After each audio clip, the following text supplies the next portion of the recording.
한국어 특화 NLP 모델 KR버트를 발표하게 된 김도균입니다. 목차입니다. 목차는 트랜스포머랑 버트랑 KR버트 이 순서대로 갈 건데 이 KR버트가 사실 생각보다 설명할 부분들이 제 생각에는 많이 없는 것 같더라고요. 그래서 저번에 못했던 트랜스포머에 대한 설명과 버트란 어떤 것인지 잠깐 소개하고 그 다음에 KR버트 그 논문에 대한 얘기를 하도록 하겠습니다. 먼저 트랜스포머는 Attention is all you need라고 구글에서 만든 그 논문입니다. 그래서 얘의 주요 모델 아키텍처를 보게 되면은 이렇게 왼쪽에 인풋이 들어가는 이 네모난 담당이 인코더고 반대쪽에 보이는 부분이 디코더입니다. 이 언어를 처리하는 부분에 있어서는 좀 전부 다 인코더, 디코더 구조를 가지고 있기 때문에 여기서도 인코더, 디코더 부분을 가지고 있습니다.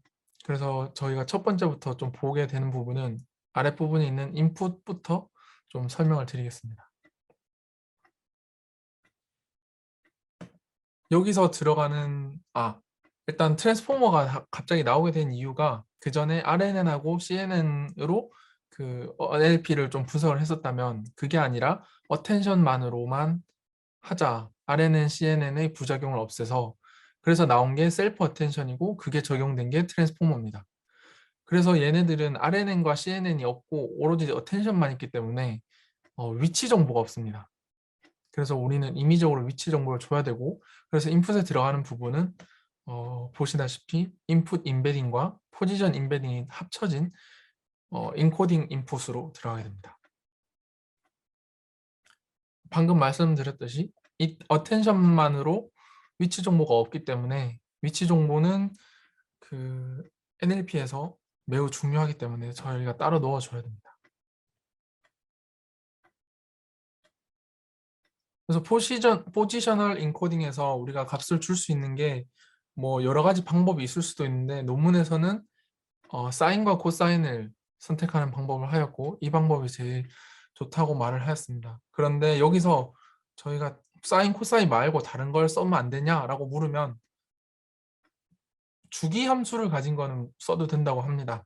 근데 주기 함수 외적인 걸 쓰게 된다면은 좀 값이 만약 그 값의 위치가 많이 벌어지거나 아니면 위치에 따른 값이 다 달라지기 때문에 그 부분이 잘못된다고 합니다. 그래서 사인, 코사인을 이용하는 것이 가장 좋았고 그 외에 다른 주기함수를 써봤을 때도 거의 같은 성능을 냈기 때문에 그냥 간편한 사인과 코사인을 썼다고 합니다. 여기 보시면은 사인과 코사인을 같이 겹쳐놨을 때는 전혀 다 다른 값을 가지는 것을 볼 수 있는 이미지 자료입니다. 다음으로 볼 부분은 위에 이제 인코더, 인풋이 들어왔으니까 그 부분이 인코딩 되는 부분을 말하겠습니다. 인코딩은 논문에서 총 6개의 레이어로 구성되어 있다고 했는데 각 인코더는 이렇게 보시다시피 셀프 어텐션 하나와 피드 포워드 뉴럴 네트워크 이렇게 두 가지의 서브 레이어로 나눠져 있습니다. 처음에 이제 인풋이 들어가게 되면 셀프 어텐션을 거치고 그 나오는 값이 다시 피드 포워드 네트워크를 들어가서 아웃풋으로 출력되면서 그게 다시 다음 인코더의 인풋으로 들어가게 됩니다. 셀프 어텐션 같은 경우에는 각각의 들어온 인풋들이 영향을 끼치지만 그 나왔던 값, 셀프 어텐션을 통해서 나왔던 값은 피드 포워드 네트워크를 통해서 나가게 되면은 개별로 나가기 때문에 병렬화가 가능하고 그래서 더 빠른 학습을 할 수 있다고 논문에서는 설명하고 있었습니다. 셀프 어텐션이 도대체 뭐냐라고 크게 보면은 우리가 원하는 이 문장이 I am a student가 있으면 이게 WQ라는 그 가중치 벡터를 곱해주고 거기서 나온 게 Q, K, V 이렇게 총 3가지가 나옵니다. 그럼 이것들을 가지고 어떻게 조합을 해서 우리는 최종 원하는 값인 attention value 매트릭스를 구하게 됩니다. 조금 더 설명을 자세히 드리자면 이게 쿼리, 키, 밸류 이 3가지를 설명을 좀 잘 해주는 그림입니다. 쿼리 같은 경우에는 현재 처리하고자 하는 토큰을 나타내는 벡터고 여기서는 it이 되겠죠. 그 다음에 키 같은 경우에는 일종의 레이블로서 시퀀스 내에 있는 모든 토큰에 대한 아이덴티티입니다. 말이 조금 어려운데 뒤에 좀 이따 다시 설명을 드리면서 하면 조금 더 이해가 잘 될 것입니다. 뭐 밸류 같은 경우는 이 키와 쿼리의 관계의 유사성을 나타내는 그림이라고 보시면 됩니다.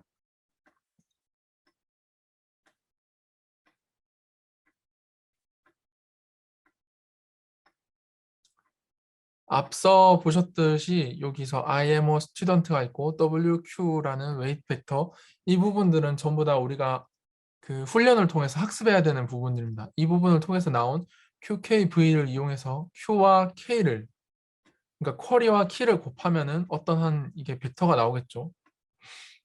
이 벡터를 이용하는 겁니다.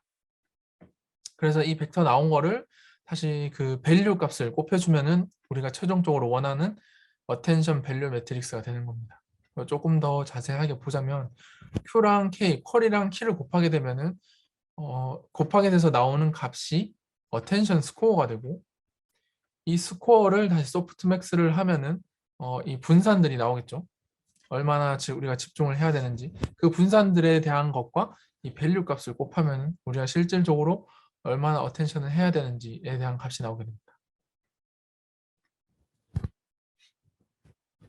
다음으로 볼 부분은 여기 보시면은 그 인풋 위에 포지셔널 인코딩 위에 보면 멀티 헤드 어텐션이라고 되어 있습니다.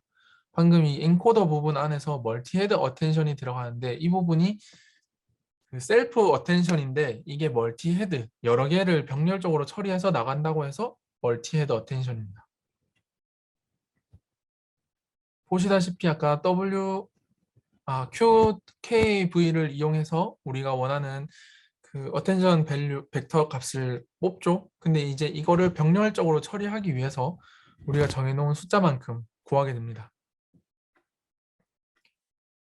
그러면 이 병렬적으로 구해진 값을 하나의 벡터로 합치고 그 합친 것과 W0라는 우리가 이제 또 학습을 해야 되는 어떠한 벡터를 곱해서 우리가 최종적으로 원하는 멀티헤드 어텐션 매트릭스가 나오게 됩니다. 그리고 조금 알아둬야 될 것은 그 문장마다 길이가 다르기 때문에 우리가 문장의 길이를 정해주면 그 문장보다 짧을 경우에 패드라는 패딩을 주게 됩니다. 이 패딩을 주는 이유는 문장의 길이가 다른 경우 맞춰주기 위한 방식인 거고 패드 부분은 마이너스 무한대의 값을 가지고 있기 때문에 유사도를 구할 때 어, 아무런 유사 값을 가지지 않는 마스킹 부분을 처리하게 됩니다. 그 다음으로 보이는 게 멀티 헤드 어텐션 다음 add nom이라고 되어 있죠. 이 부분이 이제 잔차 연결과 정교화를 하는 부분입니다. 요거는 이제 각 서브 레이어마다 다 진행되고 있죠. 멀티 헤드 어텐션 다음에도 진행을 하고 있고 피드 포워드 다음에도 진행을 하고 있고 그래서 요거에 대해서 조금 더 보자면 이 잔차 연결은 그 이미지 네트워크에서 좀 많이 쓰였던 방법인 레지듀얼 블럭을 쓰게 됩니다.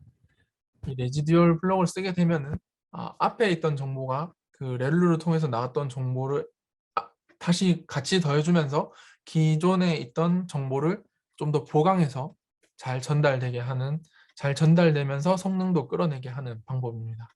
뭐 요걸 하고 이제 정교화를 하게 됩니다.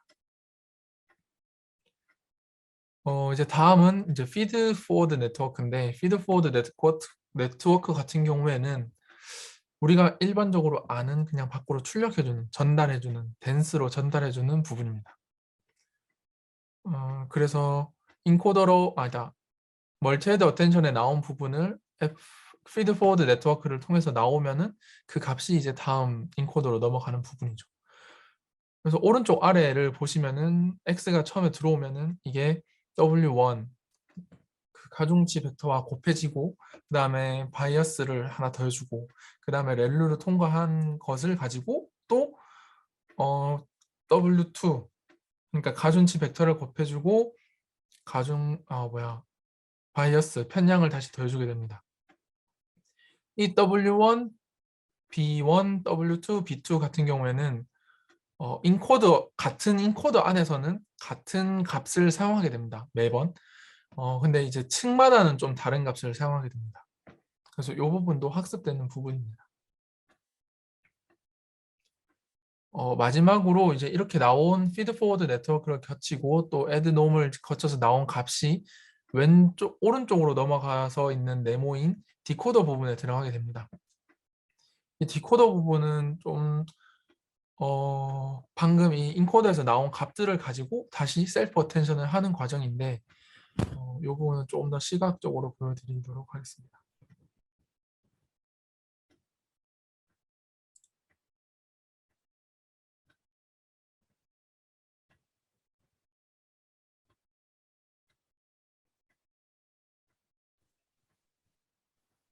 와, 신기하다.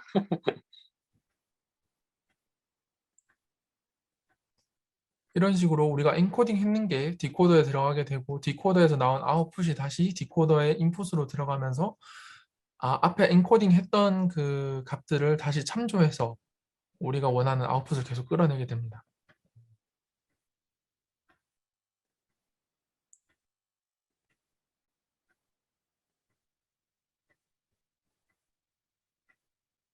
네, 그래서 이 셀프 어텐션을 이용하게 되면은 이 단어가 어느 쪽에 더 어텐션을 주고 있는지 이렇게 비주얼적으로 볼 수 있게 되고 이거를 바탕으로 내가 이 단어는 어떤 거를 더 주목하고 있는지 알 수 있게 됩니다.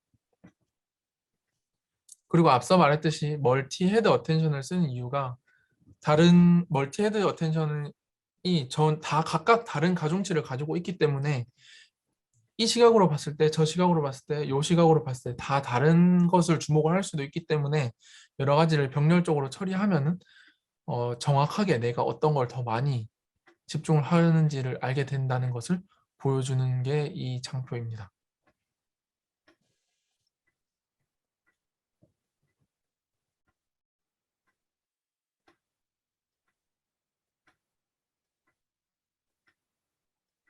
네. 그래서 이제 실질적으로 돌려보면은 왼쪽이 그 정답 부분, 타겟 모델 아웃풋인 거고, 그 다음에 오른쪽이 훈련을 한 결과치인데, 이 훈련을 해보면은 거의 근사하게 그러니까 뭐야, 어텐션 하고 있는 게 보이죠? 그 다음에 이제 버트입니다. 이 버트 같은 경우에는 앞에 썼던 트랜스포머를 이용해서 구글에서 또 만든 논문이고, 이 논문이 발표된 다음 해부터는 진짜 그 자연어 처리 학회에 가면은 다 버트를 썼을 정도로 이건 정말 그 당시에 파격적인 논문이었었습니다. 여전히 파격적이기도 하고요.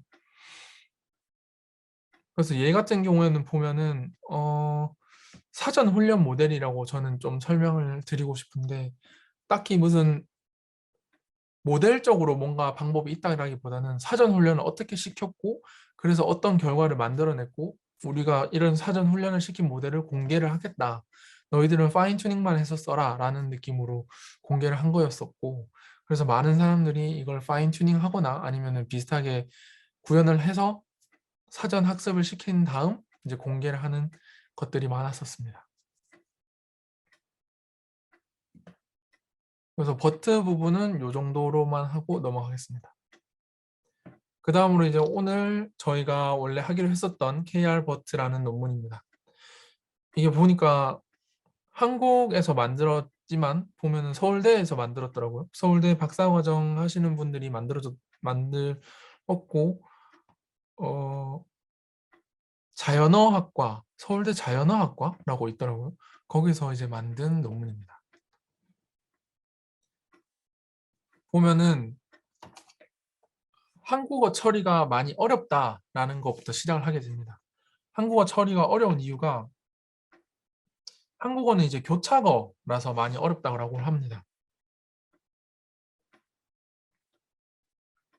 그래서 영어와 달리 각 동사가 매우 다양한 형태로 활용될 수 있기 때문에 각각 활용형이 모두 사전에 포함될 수 없다는 점이 있습니다. 그리고 또 엄청난 수의 음절이 있다는 겁니다. 우리나라 같은 경우에는 거의 한 11,172개의 음절이 존재한다고 합니다. 근데 앞서 말했던 그 구글에서 만들었던 버트가 영어만 돼 있는 게 아니고 전 세계적으로 쓸 수 있게 여러 가지 언어를 지원했는데 그게 멀티랭귀얼 버트인데 그 버트 안에는 우리나라에서 음절이 1,000개, 1,100개, 1,200개 정도 들어가 있었다고 합니다. 그럼 거의 10분의 1밖에 안 들어간 거죠. 그래서 좀 멀티랭귀얼 버트로 쓰기에는 한국어에서 스페시픽하지 않다라고 말을 하고 있었습니다. 이 부분 여기 적어놨네요. 네, 그래서 그 멀티랭귀얼 버트의 한계점을 다시 설명을 해주는데 학습 데이터의 장르 부족. 그 말은 위키피디아로 그 멀티랭귀얼 버트 자체가 위키피디아를 이용해서 했기 때문에 좀 더 뭐 카페나 블로그 이런 뉴스 이런 것들처럼 장르가 한정되어 있다는 것이 좀 부족하다는 말이었고 그래서 이렇게 저희가 흔히 쓰는 말들 같은 경우에는 얘네들이 못 알아먹는 경우가 많습니다. 그리고 두 번째는 한국 언어적 특성 반영 결여라고 되어 있습니다. 네, 이게 무슨 말이냐면 아까 말했듯이 우리나라는 교차어라서 좀 더 많은 동사의 활용이 있고 또 음절도 정말 많습니다. 근데 이 부분들이 버트에서는 다 적용이 되어 있지 않기 때문에 한국어의 언어적 특성이 반영이 결여되었다는 것입니다. 그리고 세 번째, 대규모 모델의 비경제성인데 이 부분 같은 경우는 아까 멀티랭귀얼 버트가 104개인가? 그 104개의 언어를 다 학습시키고 있는 모델입니다. 그래서 이게 되게 무겁거든요. 이래서 무겁기 때문에 무거우면서도 우리나라 거를 잘 못 해결하니까 되게 비경제성이라고 말을 하고 있었습니다. 그래서 이러한 점들을 해결하고 자기들이 만든 모델에서 좀 더 이것들을 해결하기 위해서 자기네들의 모델에 적용한 것들에 대해서 이제 설명을 해드리겠습니다. 이제 첫 번째로 자소 단위의 사전을 이분들은 만들었습니다. 보시다시피 그 왼쪽이 음절 단위로 한 거고 오른쪽이 자소 단위로 한 분석입니다. 근데 보면은 음절로 했던 것보다 그 자소로 했는 게 좀 더 정확하게 잘 인식이 되어 있는 게 보이시죠? 그래서 이 부분들이 자기네들이 적용을 했던 부분이라고 말을 하고 그 다음에 두 번째가 양방향 토크나이저입니다. 양방향 토크나이저의 경우에는 명사를 할 때는 왼쪽에서부터 하위 단어를 찾는 것이 좀 더 유용하고 동사의 경우에서는 거꾸로 오른쪽에서 하위 단어를 찾는 것이 좀 더 유리하다라고 합니다. 그 우리나라의 언어적 특성을 고려한다면 그래서 이 양방향 토크나이저를 제시하게 됩니다. 그리고 여기서 또 말하는 거는 자기네들이 되게 적은 양의 그 훈련 학습 코퍼스를 썼다라고 말을 하거든요. 그래서 보면은 멀티랭귀얼 버트 같은 경우에 되게 많지 않네요. 죄송합니다. 이 부분은 그래서 보면은 자기네들은 많은 단어를 구성했다라고 말을 하려고 이 표를 보여줬던 건데 제가 잘못 그거를 인식을 했네요. 그래서 보면은 케어버트가 제일 많은 단어와 자소를 가지고 있는 것을 볼 수 있습니다. 그 다음에 이제 여러 가지 그 모델들을 이용해서 토큰화를 했는 거의 예제인데요. 보면은 여기 케어버트 같은 경우에는 캐릭터 워드피스라는 게 그 음절의 단방향인 거고 캐릭터 바이디렉셔널 워드피스 같은 경우는 음절 양방향, 서브 캐릭터 워드피스 같은 경우에는 자소 단위의 단방향, 그 다음에 옆에는 자소 단위의 양방향입니다. 보시면 춥다, 뱃사람, 특히 뱃사람을 보게 되면은 케얼버트에서 배 뒷부분에 자소 단위로 한 걸 보면은 페이티 살람 이렇게 되어 있는데 이 부분은 사이시옷을 탐지한 것입니다. 그래서 보시면은 좀 더 자소 단위로 한 것을 했을 때 토코나가 좀 더 잘 된다라는 것을 말하고 싶었습니다. 여기 논문에서는. 그리고 이 논문에서 데이터와 전처리는 위키피디아 데이터와 그다음에 조선일보의 뉴스 기사를 썼다고 합니다. 개인적으로 조금 아쉬웠던 점은 블로그나 좀 더 우리들이 실생활에서 많이 쓰는 언어를 좀 더 사용할 수 있는 데이터들을 같이 썼으면 어떨까라는 점이 좀 아쉽긴 했지만 어쨌든 위키피디아와 뉴스 기사를 썼고 그 다음에 자소 단위로 분해를 해서 데이터들을 만들었다고 합니다. 이 결과를 보면은 마스크드 LM이라고 마스크된 언어에서의 모델의 성능을 보여줍니다. 여기서 보시면은 KR버트 캐릭터 바이디렉셔널 워드 피스가 제일 높은 것을 볼 수 있죠. 그 다음에 실질적으로 그 NLP 태스크들을 수행하는 과정에서의 능력, 그러니까 퍼포먼스, 성능을 보여주고 있습니다. 보시면은 첫 번째 같은 경우에도 코벌트가 89.84로 되게 높고 그 다음이 근접하게 KR버트가 따라가게 됩니다. 그 다음에 코쿼드 같은 경우에는 KR버트가 따라가고 제일 높고 그 다음에 코NER 이게 객체 인식인데 객체 인식 같은 경우에도 객체명 인식 같은 경우에도 KR버트가 높은 것을 알고 있습니다. 그 다음에 패러프레이즈 디텍션 문단 탐지도 KR이 높은 것을 알 수 있습니다. 근데 전반적으로 보면은 KR이 높다라고 되어 있지만 거의 근접하거나 그냥 대체적으로 성능이 높다라고 정도만 보여지고 있습니다. 그래서 조금 더 분석을 해보자면은 이 영화라는 요 단어들만 봤을 때 KR버트 양방향 모델에서 보면은 좀 더 띄어쓰기를 잘 되어 있는 것이 보이고 그 다음에 재밌는 댕 요것을 보게 되면은 자소 단위로 끊었을 때 좀 더 재미와 는데 이렇게 나눠서 인식을 하는 것을 볼 수 있습니다. 그래서 이 양방향일 때는 좀 더 문법적인 그래서 밑에라고 보면은 이 KR버트에서 제가 뽑아낼 수 있었던 인사이트 같은 경우에는 자소 단위 모델을 쓰게 된다면은 OOV, Out of Vocabulary라고 해서 사전에서 없는 것들에 대한 문제들이 좀 더 특화되어 있다라고 볼 수 있고 양방향 토크나이저 같은 경우에는 문법적인 오류, 방금 보셨듯이 띄어쓰기 같은 경우를 좀 더 찾아내는 데 적합하다고 볼 수 있었습니다. 그리고 다른 것들에 비해서 좀 작은 코퍼스로 효율적인 훈련을 할 수 있었다는 점도 좀 장점이었습니다. 그래서 이걸 가지고 실질적으로 사용해 본 적이 있는지 이제 다른 커뮤니티에서 물어봤더니 써봤는데 적은 에포켓에서 파인 튜닝 할 때는 KR버트가 성능이 좋았다고 말을 합니다. 그래서 방금 아까 말씀드렸듯이 적은 코퍼스일 경우에는 KR버트가 좀 더 낫다. 근데 대부분에 대해서는 거의 비슷한 성능이거나 다른 것들이 좀 더 낫다라고 말을 했었습니다. 이 부분은 제가 참고했던 자료고요. 선생님, 이상으로 발표를 마치겠습니다. 적은 에포크이 뭔 말이에요? 이 훈련을 그러니까 저희가 훈련할 네네네 네, 말씀 훈련할 때 이폭스 말씀하시는 거죠? 네네네네 그럼 그건 그냥 그러니까 우리가 GPU라든지 이런 게 소스가 많이 부족할 때 그럴 때 KR버트가 성능이 좋다 이런 뜻인가요, 그러면? 아니요. 근데 그게 아니라 KR버트 자체가 보면은 자소 단위로 끊어져 있잖아요. 네. 그러니까 저희 한국어에 대한 한국어 전용 보캐블러리가 되게 많다. 이게 음, 장점이거든요. KR버트에서. 음, 음. 그래서 적은 에포크만으로도 그 이미 많은 보캐블러리가 있기 때문에 바로바로 적용이 가능하다. 이런 느낌으로 받아들이시면 좀 더 좋을 것 음. 같습니다. 네, 알겠습니다. 네. 감사합니다. 발표 끝나신 건가요? 네네네. 발표는 끝났습니다. 음, 다른 궁금한 점 있으신가요? 그 멀티 헤드를 왜 쓰는 거죠?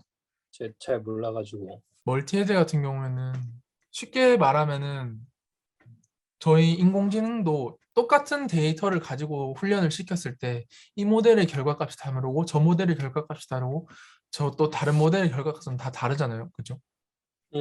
네. 그런 느낌으로다가 얘네들도 8개 헤드를 줘서 네가 주목하고 있는 애도 다를 거야. 너도 다를 거야. 너도 다를 거야. 해서 취합을 하는다고 생각을 하면 됩니다. 그래서 평균적으로 누구를 더 집중을 하고 있네라는 것을 취하려고 사용을 하게 됩니다. 오케이. 그래서 여기서 보시면은 싱글 헤드 같은 경우에는 각각이 이제 it이 여러 개를 가르친다고 볼 수 있지만 그 2개일 때도 보면은 어떤 거는 이거 타이어들을 가르치고 어떤 애는 더 애니멀을 가르치고 이런 식으로 좀 다 다르잖아요.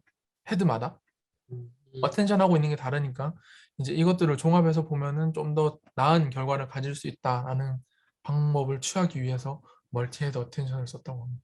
네, 앙상블이랑 비슷한 거. 그러네요. 앙상블이랑 비슷하네. 음, 그 한국어 음절이 다른 언어에 비해서 많은데도 뭐 구글 트랜슬레이션이나 뭐 팝하고 이런 거는 번역을 잘 해내잖아요. 네. 그럼 그냥 드는 생각이 그러면 그 번역을 이용해 가지고 영어로 거쳐서 한번 영어에서 프로세싱을 돌리고 다시 한국어로 하면 안 되나 뭐 이런 생각도 들긴 하네요. 그게 무슨 말이죠? 그러니까 예를 들어서 뭐 중간에 저는 이 번역이 어떻게 이거 되고 있는지 솔직히 잘 모르긴 하는데 네. 한국어 음절이 그렇게 다른 언어에 비해서 엄청 많아가지고 그게 뭐 11,000개인데 뭐 지금 우리가 1,000개밖에 없고 이러면은 그러한 번역을 해가지고 다른 언어를 거쳐서 프로세싱을 하고 다시 한국어로 돌아오고 이럴 수도 있나요? 그럴 수도 있죠. 그럴 수도 있는데 굳이 그렇게는 안 하죠. 음, 괜히 2번을 거치게 되는 거니까. 이거 보시면은 이게 독일어였나? 그런데 이 독일어가 들어가면은 영어로 출력되는 부분이 있잖아요. 음, 이런 부분인데 이게 만약에 우리가 영어로 또 거쳐서 또 한국어로 나오게 되면은 이 태스크가 하나 더 있게 되는 거죠. 근데 우리가 훈련을 그냥 독일어에서 영어로 아니 한국어로 바로 바꾸게 해놨으면은 그냥 독일어가 들어가면 바로 한국어가 나오게 되는 거죠. 약간 이것도 보면은 훈련 데이터셋 페어를 어떻게 두느냐에 좀 따라 좀 다른 것 같습니다. 궁금한 거 없으시면 발표는 끝내도록 하겠습니다. 수고하셨습니다. 좋습니다.